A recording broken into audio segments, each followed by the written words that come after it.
Today we will cover singleton design pattern. Singleton pattern ensures that a class has only one instance throughout the application's life cycle and provides a way to access that instance globally. Basically singleton pattern में हमारे पास एक class होती है और as a developer हमारी responsibility होती है कि थ्रू आउट द एप्लीकेशन, जब तक मेरी एप्लीकेशन चल रही है, उस क्लास का बस एक ही ऑब्जेक्ट बने. अगर मैं दूसरा ऑब्जेक्ट बनाने की कोशिश करूं तो जो पहले ऑब्जेक्ट मैंने बनाया था उसका इंस्टेंस रिटर्न हो. सिंगलटन पैटर्न सबसे कॉमन डिजाइन पैटर्न है और इसको तुम जनरली अपने कैरियर जर्नी में माइट भी सबसे पहले एनकाउंटर करो. कुछ यूज केसेस देख लेते हैं कि कहाँ कहाँ सिंगलटन पैटर्न यूज होता है. तो अगर तुम Node.js में काम करते हो, इवेंट एमिटर, तो अगर तुम्हें कोई क्लास बनानी है जो थ्रू आउट द एप्लीकेशन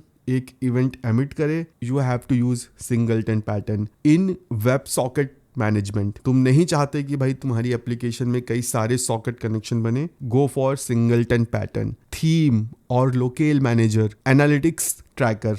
आज हम एनालिटिक्स ट्रैकर के एग्जांपल से सिंगलटन पैटर्न को समझेंगे. Cache manager, service API client. Service API client is the most common use case for singleton pattern. Generally जब हम एपीआई कॉल लगाते हैं हम हर जगह axios.get, axios.post यूज करते हैं, जो कि एक गलत पैटर्न है. मैंने कुछ दिन पहले ये वीडियो बनाया था, reusable network layer, production level, reusable API request. यहाँ पे मैंने 5 लेवल ऑफ एब्स्ट्रैक्शन बताए थे कि तुम 5 तरह से एक रीयूजेबल सर्विस लिख सकते हो. और जो 5वां तरीका था लेवल 5, सी हेयर, यहाँ पे मैंने सिंगलटन क्लास बना के एक रीयूजेबल नेटवर्क सर्विस बनाई थी. प्रोडक्शन एप्लीकेशन में ये तरीके यूज होते हैं. तो अगर तुम इंटरेस्टेड हो कि कैसे तुम Axios में सिंगलटन पैटर्न इंट्रोड्यूस कर सकते हो, आई विल हाईली रिकमेंड कि तुम ये वीडियो देखो. और to any front end developer I will recommend कि एक बार चेकआउट कर लो if you want to know how to write reusable network service. Okay, now with that said let's come back to our use case. हम एक analytics tracker बनाएंगे जहाँ पे मेरी रिस्पॉन्सिबिलिटी होगी कि मैं लॉग्स कलेक्ट करूं और कुछ टाइम बाद वो सारे लॉग्स सर्वर पे भेज दूं. Okay, so for that I have a react application already ready. मेरा सर्वर चल रहा है. ये है इस एप्लीकेशन का कोड. मेरे पास 3 बटन्स हैं. Add log from component A, C, add log from component B, C, and एक बटन है send logs to server.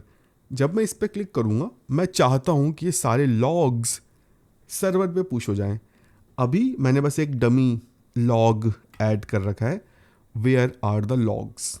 Now this is the code. Let me close this. Simply I have component A, component B और एक button. और अगर मैं component ए के अंदर जाऊँ तो I simply have a button और उसके क्लिक पे एक लॉग ऐड हो रहा है. That's it. We have to complete this logger.js service. Now, सबसे पहले हम क्या करेंगे, हम क्लास अप्रोच यहाँ पे फॉलो करेंगे. I will make a class logger. ये क्लास लॉगर हर जगह मैं यूज करूँगा instead of console.log, so that एक सेंट्रलाइज्ड जगह से लॉगिंग हो और मैं सारे लॉग्स को ट्रैक कर सकूँ. Next what I will do, I will simply create constructor और इसके अंदर I will initialise a variable this dot logs equal to a empty array. इस लॉग्स एरे के अंदर I will push all my logs जो भी user console.log में add करेगा. Next I will create a function log. Inside this I will simply do this console.log. log करना क्या है मुझे, जो भी डेटा यूजर पास करेगा उसको सिंपली मुझे यहाँ कंसोल कर देना है. Now you can collect everything using this triple dot syntax or you can choose to have only one for demonstration purpose. तो अभी के लिए मैं बस एक ही आर्ग्यूमेंट रखता हूँ डेटा. तो जो भी यूज़र पास करेगा मैं सिंपली उसको लॉग कर दूंगा और सिंपली उसको अपने इस लॉग्स एरे में पुश कर दूंगा, push data, that's it, so that मैं एक एरे मेंटेन करते रहूं जिसमें सारे लॉग्स सेव्ड हैं. Now I will create a function get logs और यहाँ से I will simply return this dot logs, that's it. इस क्लास का बस यही काम है, लॉग्स को सेव करना और लॉग्स को रिटर्न करना. Next let's export default this logger class. ठीक है, मैंने एक क्लास बनाई और उसको एक्सपोर्ट कर दिया, that's it. Let's use this class logger. तो कंपोनेंट ए में चलते हैं and let's import logger from logger.js. First thing first, what I have to do, I have to create a object from this class const logger equal to new logger. Next, instead of this console.log, I have to call logger.log. That's it. Let's check if this is working fine or not. Let's come to the browser. Let's do a refresh. Let's click on this add log from component A. And guess what? This is working fine. Here you can see जो log है वो logger.js से आ रहा है. That means अभी तक जो मैंने कोड लिखा है वो सही चल रहा है. नेक्स्ट मुझे ये सेम कोड लिखना है कंपोनेंट बी में, तो let's do that. Let's import logger from logger and let's create object logger equal to new logger. Instead of console.log logger.log. Let's do a refresh. Let's again click on this button and this time I am getting log from B from logger.js. अब हम send logs to server की functionality भी कर लेते हैं. App component में चलते हैं. Let's import logger here and in this send logs function let's create a object logger equal to new logger and let's get all the logs. Get logger dot get logs. That's it. Let's fix this error and let's log this logs. यहाँ पे मैं logger object नहीं use कर रहा हूँ because I don't want कि भाई ये सारे लॉग्स फिर से ट्रैकिंग में ऐड हो जाएं. Let's save this. Let's do a refresh. Let's add some logs. Let's click on send logs to server. Well now you will notice the problem. Here we are getting a empty array because we are creating a new instance of logger class 3 times और हमको इसी problem को fix करना है. First let's try a very basic solution. तो हम simply logger.js में चलते हैं. हम इस फाइल में डायरेक्टली logger क्लास को एक्सपोर्ट नहीं करेंगे, हम एक ऑब्जेक्ट क्रिएट करेंगे यहाँ पे.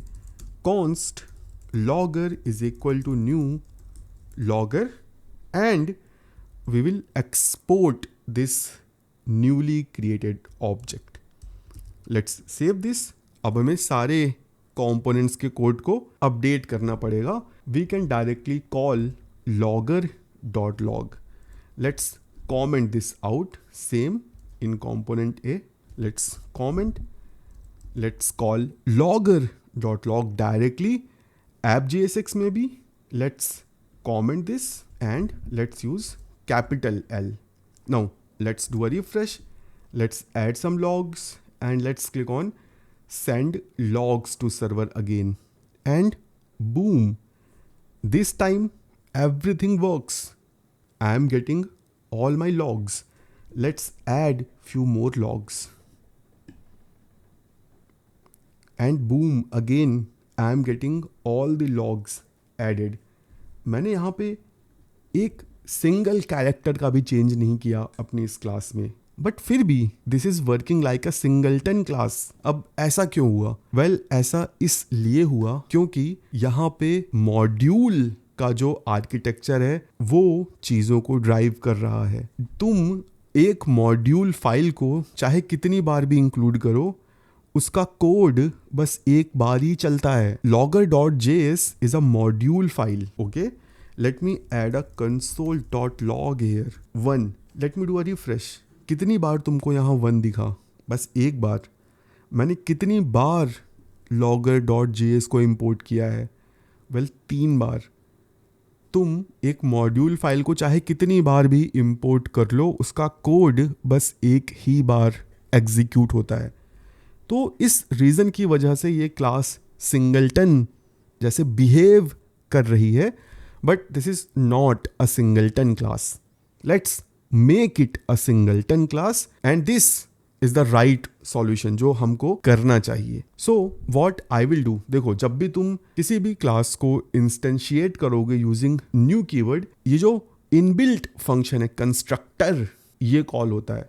New keyword invokes this constructor. और ये जो क्लास लॉगर है, ये इंटर्न क्या है, एक फंक्शन, और फंक्शन इंटर्न क्या है, एक ऑब्जेक्ट. तो मैं एक फंक्शन में एक प्रॉपर्टी ऐड कर सकता हूं कंस्ट्रक्टर के अंदर. I will check in this if, I will check क्या लॉगर क्लास में कोई इंस्टेंस प्रॉपर्टी एग्जिस्ट करती है क्या. वेल, फर्स्ट टाइम कोई भी इंस्टेंस प्रॉपर्टी एग्जिस्ट नहीं कर रही होगी. मेरा ये इफ ब्लॉक एग्जीक्यूट नहीं होगा. कोड का कंट्रोल लाइन नंबर 7 पे आएगा और फिर 8 पे आएगा, और 8 के बाद I will create this property logger dot instance equal to this. ठीक है, जो भी नया ऑब्जेक्ट बना है उसको मैंने प्रिजर्व करके रख लिया इस इंस्टेंस प्रॉपर्टी में. अब नेक्स्ट टाइम जब ऑब्जेक्ट क्रिएट होगा तो ये इफ कंडीशन ट्रू इवैल्यूएट हो जाएगी, और यहाँ पे आई will simply do this return logger dot instance. That's it. यही है सिंगलटन क्लास. तुमने कहीं पर ऑब्जेक्ट का रेफरेंस सेव करके रख लिया. अब यूज़र जब दोबारा क्लास को इंस्टेंशिएट करेगा, you will send that saved reference. That's it. यही कोर लॉजिक है सिंगलटन क्लास का. Now if I do a refresh and if I click these buttons and click on send logs to server, same behavior होगा जैसा पहले था. But let's undo the code जो हमने थोड़ी देर पहले किया था, जहाँ पे हम 3 बार इंस्टेंस बना रहे थे. तो let me first undo the component code. Let's undo component B code, और app.jsx का कोड भी हम undo कर देते हैं. logger.js में चलते हैं और हम इस बार लॉगर क्लास को डायरेक्टली एक्सपोर्ट करेंगे. Let's save this code, let's refresh, let's add some logs and let's click on this send logs to server button and see we have successfully implemented our singleton class. But अभी हमने जो class लिखी है इसमें कुछ problem है, और वो प्रॉब्लम जनरली जब तुम बस जावास्क्रिप्ट में काम करोगे तो प्रॉब्लम नहीं आएगी. प्रॉब्लम तब आएगी जब तुम वर्कर थ्रेड्स क्रिएट करोगे, जब तुम इस कोड को Node.js में रन करोगे और तुमने मल्टीपल प्रोसेसेस को स्पॉन किया है. अब एंट्री होती है रेस कंडीशन की, अब एंट्री होती है मल्टी थ्रेडिंग की. व्हाट इफ तुम एक मल्टी थ्रेडेड इन्वायरमेंट में काम कर रहे हो, एक थ्रेड रीड करने की कोशिश कर रहा है, एक थ्रेड राइट करने की कोशिश कर रहा है. How will you manage this situation? तो जो कॉमन सॉल्यूशन है वो है लॉकिंग का. हम एक लॉक क्रिएट कर देते हैं. ये ऑपरेटिंग सिस्टम का कॉन्सेप्ट है. तुमने ऑपरेटिंग सिस्टम में म्यूटेक्स लॉक, सीमाफोर्स, इन सब के बारे में पढ़ा होगा. तो ये वही लॉकिंग सिस्टम है. नाउ जावास्क्रिप्ट में जनरली हम लॉक शब्द का ज़्यादा इस्तेमाल नहीं करते हैं क्योंकि जावास्क्रिप्ट एक सिंगल थ्रेडेड लैंग्वेज है. बट कुछ सिचुएशंस में हम मल्टी थ्रेड क्रिएट कर सकते हैं यूजिंग वर्कर थ्रेड्स और नोड में बाय स्पॉनिंग न्यू प्रोसेसेस. तो अगर तुम मल्टी थ्रेडेड सिस्टम में काम कर रहे हो then you can use atomics to have a thread safe operation. Let's see ये एटॉमिक्स क्या है. Atomics is a global object in JavaScript and Node.js that provides low-level thread-safe operation on shared memory via shared array buffer. Why it's needed? When multiple threads, workers access shared memory, they may read and write at the same time, leading to race condition or corruption. Atomics prevents this by using locking-like behavior under the hood. It works with typed array. Atomics की terminology में हम इस typed array को views बोलते हैं, और ये जो एटॉमिक्स है ये बस टाइप्ड एरे के साथ काम करता है। तुम बस बाइनरी डेटा रख सकते हो, स्ट्रिंग ऑब्जेक्ट्स नहीं रख सकते हो। अगर स्ट्रिंग्स ऑब्जेक्ट तुमको प्रिजर्व करा के रखना है तो तुमको उस स्ट्रिंग ऑब्जेक्ट को बाइनरी में कन्वर्ट करना पड़ेगा। कुछ कॉमन मेथड्स हैं atomics dot add, subtract, load, store, exchange, wait, notify. और ये एग्जाम्पल है। तुम सिंपली एक एरे क्रिएट करते हो just like you create normal array, और डॉट पुश की जगह तुम सिंपली यूज करते हो Atomics dot add, that's it. और ये एटॉमिक्स क्लास की रिस्पॉन्सिबिलिटी है कि वो तुम्हें एक थ्रेड सेफ एनवायरनमेंट प्रोवाइड करे। Okay, now how to manage a singleton with shared memory with atomics? If you are building a singleton class that multiple worker threads might access, you cannot use a class with instance field directly across threads because class instances aren't shared. Instead, place shared state in shared array buffer. Use atomics inside your class methods. Ensure the same shared memory is passed to all workers. ये है example. अगर तुम्हें एक thread safe singleton instance चाहिए जहाँ पे तुम multiple threads के साथ काम कर पाओ, तो थोड़ा सा चेंज तुमको करना पड़ेगा। कोर लॉजिक एकदम सेम रहता है। In this class you simply create a typed array. जो भी तुम्हारा डेटा होगा तुम्हें उसको इस टाइप्ड एरे में रखना पड़ेगा यूजिंग एटॉमिक्स डॉट ऐड। अगर तुम कुछ स्ट्रिंग, बूलियन, ऑब्जेक्ट रखना चाहते हो तुम्हें पहले उसे बाइनरी में कन्वर्ट करना पड़ेगा, फिर उसको तुम इस एरे में रख सकते हो। और जब रीड करना होगा तो तुमको बाइनरी से वापस अपने डेटा में पार्ट्स करना पड़ेगा। This extra work you have to do. Now this is the uses. जैसे तुम नॉर्मल ऑब्जेक्ट्स क्रिएट करते हो, सिंपली क्रिएट करके you can use it. And this is summary of the Atomics.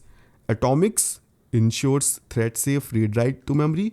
Shared buffer का ये use करते हैं, singleton pattern में तुम इसको यूज़ कर सकते हो। Atomics plus singleton combines them to make thread safe logic inside your class. Now generally you will not encounter any use case जहाँ पे तुम ये एटॉमिक्स यूज़ कर रहे हो, but sake of completion you should know what are atomics, क्योंकि दूसरी languages like Java, सी, वहाँ पे मल्टीपल थ्रेड्स होते हैं। और वहाँ पे जब हम सिंगलटन क्लास की बात करते हैं तो हम लॉकिंग सिस्टम की बात ज़रूर करते हैं। तो अब नेक्स्ट टाइम कभी भी तुमसे कोई सिंगलटन क्लास के बारे में पूछे, you should discuss about Atomics. या तुम अगर किसी से पूछो तो यू शुड आस्क देम कि कैसे लॉक क्रिएट करोगे तुम जावास्क्रिप्ट में।